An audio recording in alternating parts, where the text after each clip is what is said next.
A new, more nuanced way of measuring same-sex attraction is showing that it might actually be much more common than we'd previously thought.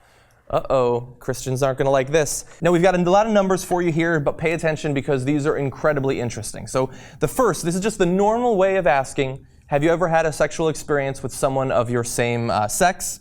An average of 17% of those surveyed said that they had. 12% of men, 24% of women. Huge disparity there. That's the normal way. The more nuanced way, where people are assured that their responses will be anonymous and they have no fear of it getting out, it jumps to 27%. 17% of men and 43% of women. That is an increase of 58%.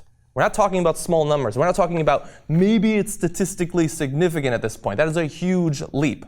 Now, the second question, slightly different. Do you consider yourself to not be heterosexual? 11%, under the normal way of measuring it, will say that they do not consider themselves to be heterosexual. In the veiled result, the percentage leaps to 19%, which is a 65% increase. Now, if this is true, if this can be generalized to the entire population, I mean, look, I'm sure that conservatives and Christians would be shocked to find out that 11% of the population is homosexual, or at least not heterosexual. I understand there are a lot of other identifications.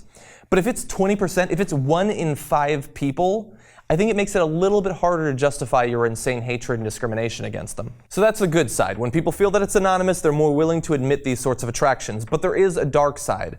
And so when you ask participants, do you believe that discrimination on the basis of sexual orientation should be illegal? Under the normal way, 14% said no. That number jumped to 25% when you assure anonymity. And so again, almost twice as many people saying that, yeah, that discrimination, not so bad. Now, that does show that at least 1 out of 4 people out there think that you should be discriminating this way. But when they're not sure that they'll be anonymous, they're at least willing to keep it to themselves. Or they understand in some way that it's sort of shameful, or they'll be attacked for believing in that thing, or at least stating it. And so maybe that's even a good thing. Now, that's the population at large. Most interestingly, perhaps, and I know that I've sort of buried the lead, for those who are older and Christian, the gap between those who know they'll be anonymous and those who don't is even larger. For that group, the difference is more than 100%. And so, man, they're even more worried than the young about whether or not they'll be judged for their views. So yeah, I think that those results are just so interesting. I mean, we're talking about sort of the fight for gay rights right now. We've seen a lot of successes for that movement over the past few years.